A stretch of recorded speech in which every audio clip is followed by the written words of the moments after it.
पुत्रदा एकादशी पूरे साल में 2 बार आती है। एक श्रावण के महीने में आती है, दूसरी पोषादिक्रम में। जिस नारी को संतान नहीं हो रही हो, बहुत प्रयास कर लिया हो, पुत्रदा एकादशी पूरे साल में 2 बार आती है।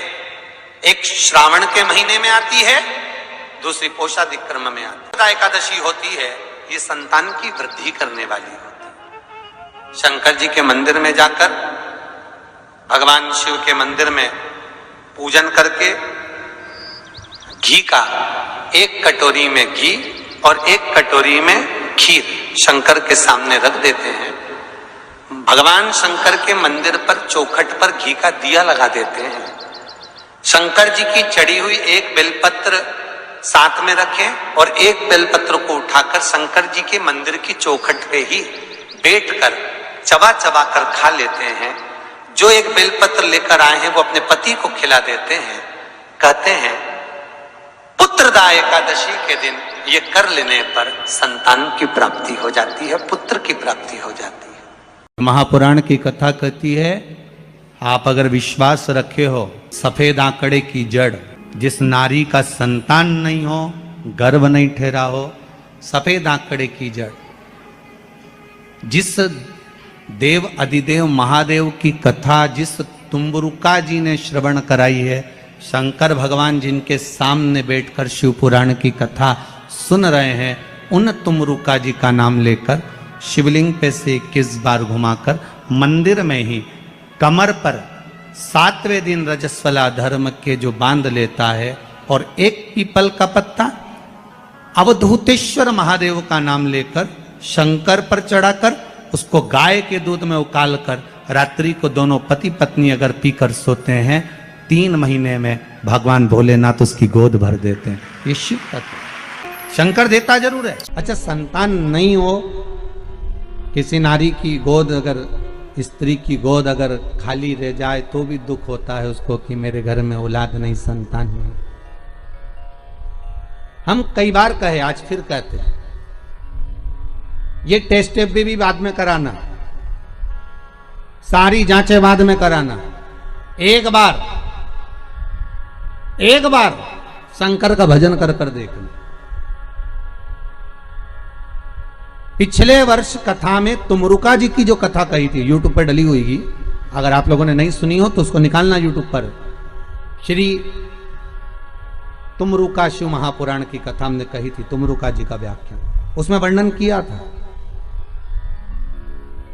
सब जगह से अगर हार जाओ और सारे रिपोर्ट आपकी आपने सब दूर दिखा ली, तो एक बार शंकर पर भरोसा कर कर तुमरुका जी का नाम लेकर सफेद आंकड़े की जड़ को शिव जी पे से रजस्वला धर्म के 7वें दिन 21 बार घुमा लो। नाम गोत्र बोलकर कमर में लाल धागे में बांध लो। पीपल के पत्ते शिव जी को चढ़ाओ, उठाकर लाओ। उस 1 पत्ते को रात्रि को गाय के दूध में उकालो और उस दूध को दोनों पति पत्नी पियो। साथ रहिए, समय आएगा, बाबा चाहेगा तो 3 या 4 महीने में गर्भ ठहर ही जाएगा। सारे डॉक्टर को दिखा लिया अपनी जगह, टेस्ट भी करवा लिया अपनी जगह, पर एक बार प्रयोग, और वो विश्वास रखकर करना पड़ेगा। शंकर पर जो भी कार्य कर रहे हो आप, जो उपाय कर रहे हो आप, शिव का स्मरण कर, भगवान पर अगर विश्वास रखोगे, भरोसो दृढ़ इन चरणन कहो, श्री वल्लभ नख चंद्र छटा बिन सब जगमा ही अंधेरो। अगर भरोसा है तो शंकर है, और भरोसा नहीं तो शिव कहां से। विश्वास लेकर अगर आए हो तो काम तो होगा। ये लोग काशी से आए हुए हैं, विश्वास लेकर ही तो आए होंगे कि हम जाएंगे शंकर की कथा में तो बाबा कृपा जरूर करेगा। कई लोग यहाँ पर बैठे हुए हैं जो विश्वास लेकर आए हुए हैं, दूर दूर से आए हुए हैं, केवल विश्वास लेकर कि भगवान कृपा करेगा किसी ना किसी रूप में, मुझे विश्वास है कि बाबा मेरी सुनेगा। और फिर कहता हूं, कथा में अगर आपने मन लगा लिया, भले टीवी चैनल के माध्यम से श्रवण कर रहे हो, भले मोबाइल के माध्यम से श्रवण कर रहे हो, भले पंडाल में सुन रहे हो, बाबा से अगर दिल से आपने अगर कह दिया तो 3 महीना बहुत होता है सब कामना पूरी होने के लिए। मेरा बाबा आपको कुछ ना कुछ दे ही देता है, बस आपकी रुचि के अनुसार सुख प्रदान कर ही देता है। भगवान कृष्ण की 16,108 रानियां थी। कितनी रानियां? जम के बोलो जरा। 16,108। पर 16,108 रानियां होने पर भी भगवान कृष्ण के यहाँ जब औलाद नहीं हुई तब भगवान कृष्ण ने अपने गुरु गर्गाचार्य बाबा को बुलवाया और द्वारकापुरी में बुलवा कर पूछा, गुरुदेव मेरी 16,108 रानियों से औलाद नहीं होती, संतान नहीं होती, मैं क्या करूं? गर्गाचार्य बाबा ने कहा, तुम चिंता मत करो, पार्थिव शिवलिंग का निर्माण करो। शंकर भगवान के शिवलिंग का निर्माण कर कर एक एक रानी के साथ में 11-11 दिन तक बैठकर शिव जी का अभिषेक करो। और पार्थिव शिवलिंग का निर्माण गर्गाचार्य बाबा के कहने पर भगवान कृष्ण ने करा। एक एक रानी के साथ में 11-11 दिन तक भगवान शिव का अभिषेक करा। तब भगवान शंकर प्रकट हो गए और शिव जी प्रकट होकर बोले, कन्हैया मांगो तुम्हें क्या चाहिए? शंकर भगवान ने जब कहा, कृष्ण बोले मेरे यहाँ औलाद नहीं है। शिव जी ने कहा, क्यों चिंता करते हो? तुमने 11-11 दिन तक एक एक रानी के साथ में बैठकर मेरा अभिषेक करा है। जाओ मैं तुम्हें वर प्रदान करता हूं कि एक एक रानी से तुम्हें 11-11 संतान होगी और 1,77,186 भगवान कृष्ण के बच्चे हुए। ये शंकर जी की कृपा से। अब तुम्हें कितने चाहिए बोलो? भगवान कृष्ण के यहाँ अगर औलाद हुई तो किसकी कृपा से? अरे बोलो, बोले कौन होगा ऐसा? कितना करुणामय, कितना दयालु, कितना आनंद देने वाला। ब्रह्मलोक के देवता भगवान ब्रह्मा, बैकुंठ के देवता भगवान विष्णु और पृथ्वी का देवता अगर कोई है, इस मृत्यु लोक का अगर कोई देव है तो वो देवों का देव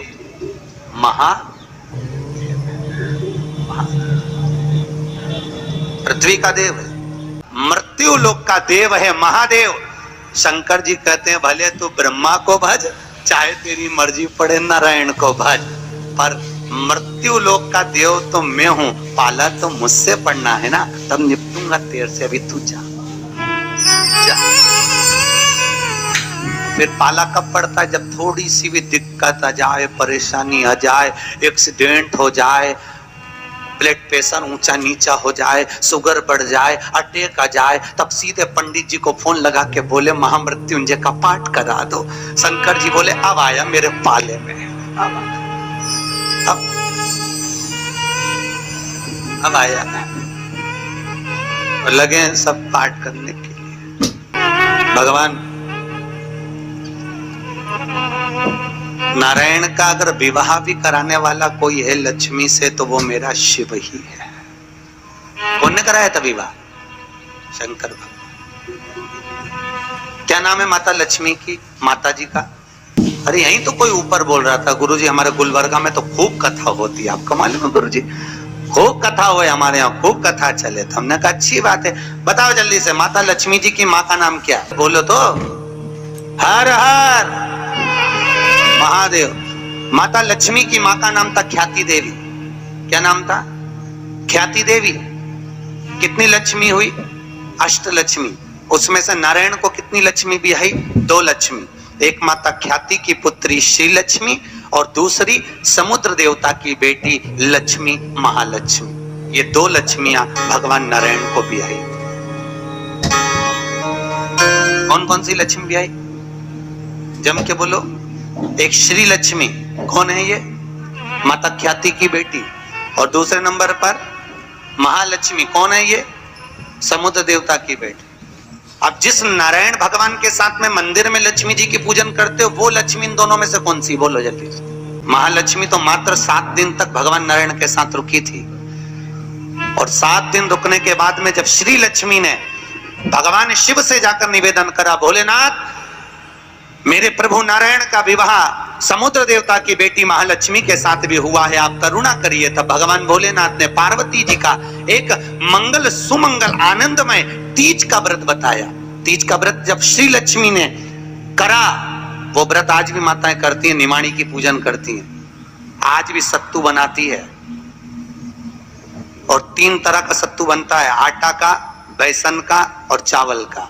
तीनों का अलग अलग प्रमाण है। कल आपको कथा में बताएंगे कि आटे के सत्तू का क्या प्रमाण है, और आपको मालूम हो तो आप हमें बता देना, उसमें कोई दिक्कत वाली बात नहीं हो। और तो कथा तो ऐसी चलेगी, आधी हम बाँचे आधी तुम बाज देना। आटे का सत्तू, चने की दाल का सत्तू और चावल का सत्तू, ये तीनों क्यों बनते हैं? और सत्तू भी बनाओ तो चक्की ऐसा बना लो, पर पिंडा बनाना क्यों जरूरी होता है? वो पिंडे का क्या महत्व है? और श्री लक्ष्मी और महालक्ष्मी की कथा में वर्णन है दोनों। वो कथा कल आएगी, उसको अपन कल लेंगे। पर आज जो कथा चल रही है कि श्री लक्ष्मी को माता पार्वती जी का विवाह, सुंदर व्रत बताया, और उस व्रत को माता पार्वती ने करा। और उस व्रत को माता श्री लक्ष्मी ने जब करा, पार्वती के व्रत का हो, तब माता श्री लक्ष्मी और महालक्ष्मी दोनों एक हुई और एक होकर नारायण के साथ में जाकर विराजमान हुई। आज भी जो माता लक्ष्मी का एक हाथ नीचे है और कमल का पुष्प पकड़ी है, वो लक्ष्मी जी का महालक्ष्मी दर्शन है। और माता अगर हाथ देर से इशारा कर कर आशीर्वाद दे रही है, वो श्री लक्ष्मी का भाग है। माता दो भाग,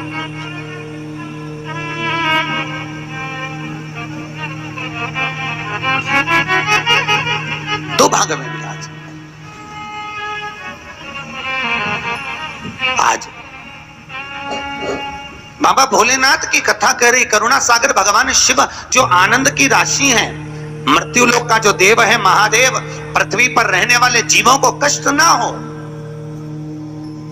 उनको सुख ही देने वाले, सदा प्रसन्नता प्रदान करने वाले। बद्रीनाथ किसका था?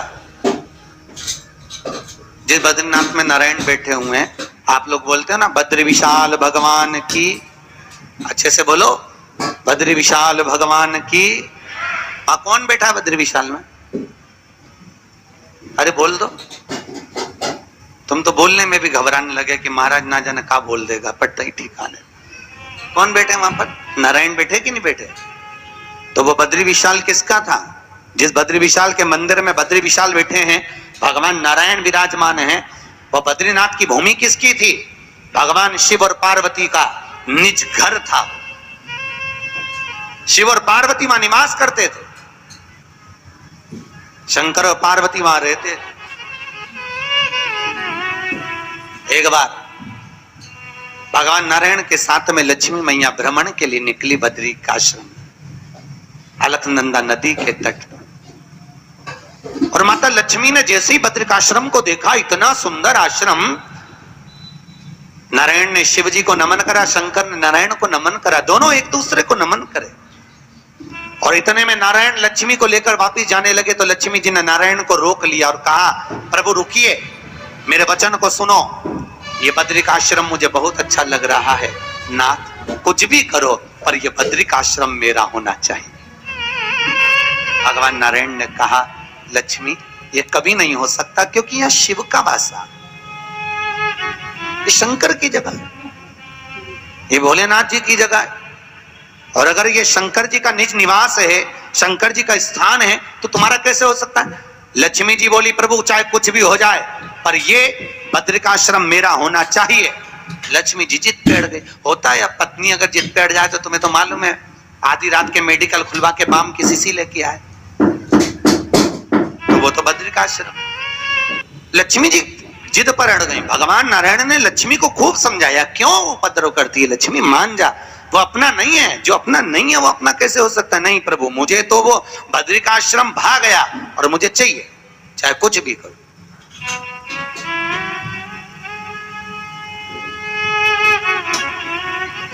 और देखो, अगर भाग्य में है, किस्मत में है, तो जरूर मिलता है, जरूर।